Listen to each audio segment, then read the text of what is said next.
If there is one way I would describe the Steel Ball Run anime and the level of hype around it, it would be mythical. I don't think I've ever seen any anime wanted this badly. How badly? Well, the fan-made opening, that being Holy Steel, has 14 million views. To help you put that into perspective, there is not a single JoJo opening that has been released officially with that many views on it, and the only ones that come close to it are compilations of all the old OSTs and openings all put together. So yeah, a lot of people want this. But sadly, we have not gotten anything official yet, so we're basically eating community crumbs here. But luckily for you, I'm here to give you a bit of hope for this mythical anime release. And with that being said, hello, my name is Metas.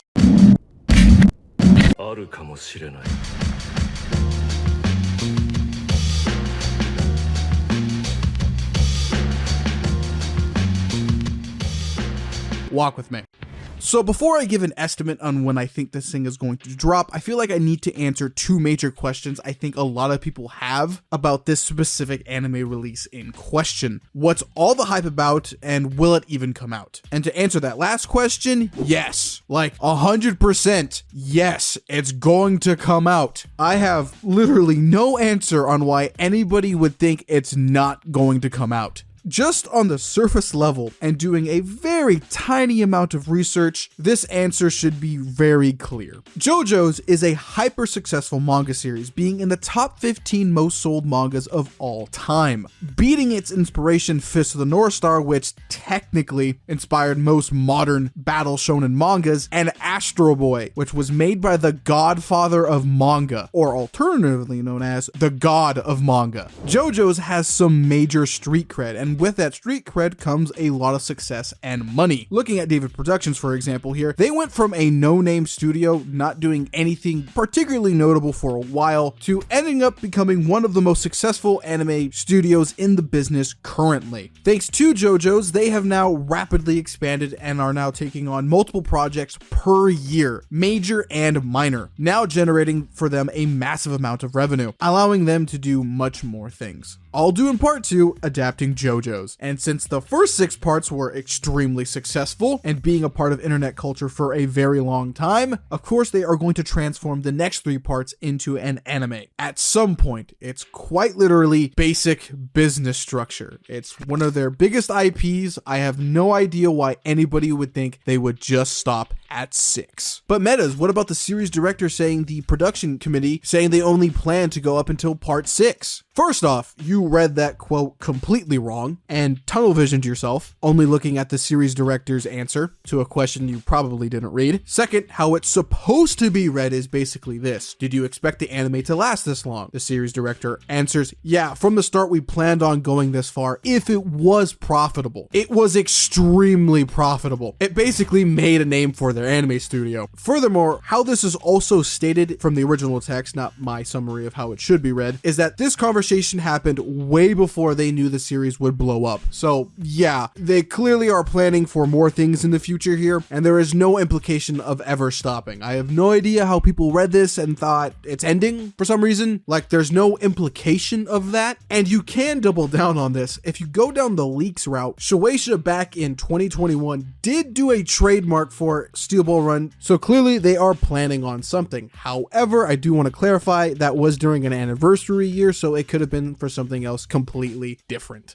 So take that part with a grain of salt. But overall for that interview, it's just stating that if the series was profitable, they would go up till part 6, and does not imply that they are ending with part 6. So circling back to the question, will the Steel Ball Run anime come out? Looking at it from a business perspective, yes. Now with that little bit of hopium running through your veins, let's talk about the hype. Why does this part have so much hype around it? And I'm specifically not talking about the anime here or the potential anime announcement. I mean in general. I personally feel like there is a lot of contributing factors to that. The biggest one being Araki's change here, or should I say changes, as there is a lot of things going on around this time. If you know your Araki lore, you know during his last 2 parts they were being controlled by the editorial team pretty heavily, at least during part 5 for the most part, and not having the creative freedom that he so yearned for during his manga runs. So switching over to Ultra Jump like this was a pretty big move and kind of risky at the time. The yearning to try something new but still keep it a little bit JoJo's like, presenting your manga art in a much grander fashion with much more detail, emphasizing story bits a hell of a lot more. Going from a shonen audience, which is primarily for younger kids, to a seinen audience, which is basically made for adults, and trying to test what you can do with that level of freedom. When you put all those factors together with a mangaka who has been in the game for nearly 20 years, you end up with a masterpiece. And I don't use that word lightly at all. While I cannot go in depth with it as of right now, as it would take a very long time to explain why I have that reasoning, just comparing Johnny Joestar to other parts, you can tell there is a level of quality here that hasn't been seen within the franchise yet. Johnny is a multifaceted character with a lot of ups and downs, having flaws he wants to try to correct, but also falling back on them from time to time, but in other moments having very Joestar-like qualities of goodness and justice, but they might be a bit skewed due to his circumstances. And that's just one character. We still have Gyro, Diego, Funny Valentine, Steven, and Lucy Steele, among a plethora of other characters, who are all participating in a subplot to race across America to win the Steel Ball Run race, while the main plot of the story is finding the corpse of Jesus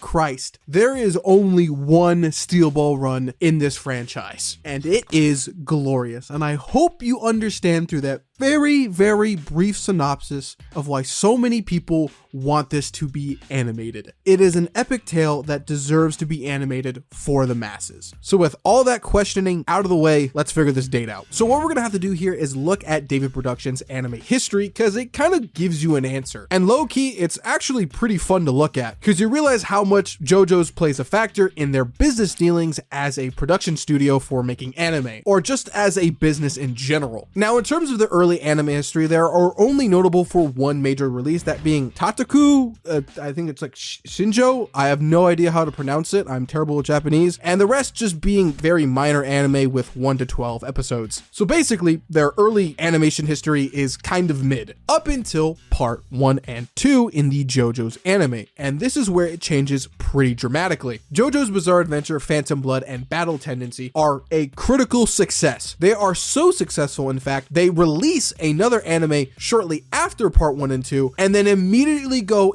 in a back-to-back string of JoJo anime. They do parts 3 and 4, and technically, since this is an anime production segment, they technically do 3 animes because part 3 is cut up into 2 parts. And then they do better than the first season by a pretty significant margin. This is to be expected because, well, parts 3 and 4 are practically way more popular than parts 1 and 2 in the grand scheme of things, so this of course makes sense. But I have to commemorate the fact that they did this in 3 years. For a young animation studio to do that and still be successful is actually insane, and you immediately see the effects of this. They end up producing a lot more anime episodes from this point onward for most of their shows, even if they're smaller IPs, and start to gradually pace themselves as they don't want to burn themselves out. You kind of see this in part 4 of JoJo's, but the Blu-ray releases do fix this. So then we get to the release of part 5 of JoJo's Bizarre Adventure, and this is where it gets absolutely insane for this animation studio. Not only do they drop part 5, they end up doing minor anime during its release schedule. Then shortly after part 5 ends, they do Fire Force season 1 and 2, doing minor anime releases and movies. They did movies in the past, but now it's coming back again. They do 13 anime, including 2 seasons for a major IP, that being Fire Force, before we get to part 6. If it is not clearly evident by now, after every major JoJo's release, the studio blows up. They continuously do more and more. And when we get to part 6, another major change occurs. Aside from the batch release, they do things in between those batches and release other major anime. And when it comes to the end of part 6, they are still doing major releases. They are doing Undead Unluck, a special that's coming out, Fire Force season 3, and just recently ended season 2 of Urusei. I think I'm pronouncing that one correctly. I highly doubt it though. So the current trend as of right now is major IPs. They've entered an era for the studio where they can do that now. props to David Productions. This is like incredible looking at the history like this. They really went crazy and have succeeded tremendously because they took such good care of their major IPs that they could do other stuff. So honestly, round of applause for David Productions. And since we're at the end of this timeline here, where does Part 7 fit into all of this? Well, there is some trends we've noticed in the past here. Ever since the ending of Part 4, there has been a trend for longer and longer JoJo releases, ranging from about 2 to 2.5 years. However, this trend has gotten longer. It has been a 3-year hiatus as of right now that the JoJo anime has been on.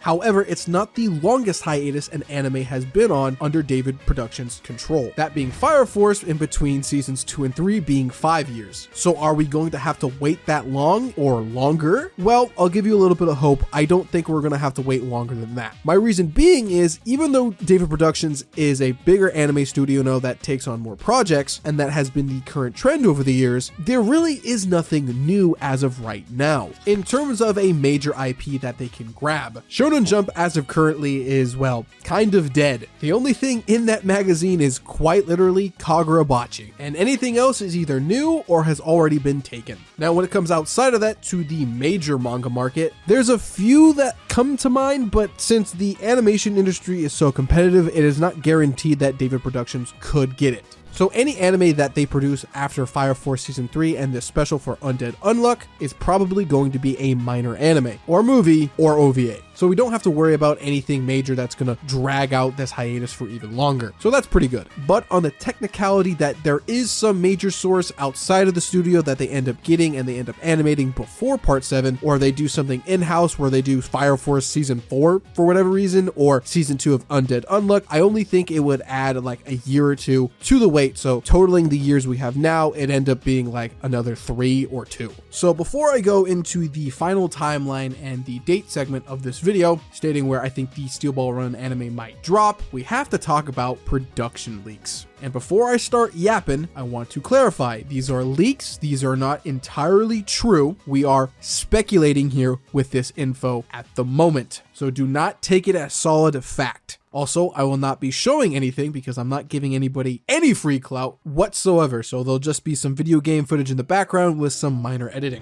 How the leak goes down is a credible leaker, or at least a decent leaker, stated that the Steel Ball Run anime is in production, and that was basically it. People got hyped, some people thought it was fake, some people were in the middle. Now, the reason why I'm bringing it up here is the fact that looking at the timeline of David Productions' current release schedule, and since there is no major IPs currently in the way, a production or pre-production leak happening a few months ago, crossing over with at least my timeline, makes a bit of sense. Production can take a while in the anime industry. Now, we don't know how long it takes to make an anime. It usually depends on the studio, but at the potential size that Part 7 could be, looking at its page count and comparing it with the other parts, it would probably end up being longer than most of them, rivaling Part 3's size. So a 2 to 3 year production cycle makes logical sense here if it started in 2024, if the leak is true. Now remember, that is just a leak. Do not take it at absolute fact, because for all we know, production could start next year, basically ruining this leak and people's timelines for the possibly earliest date that we could actually get this thing. So with that all being said,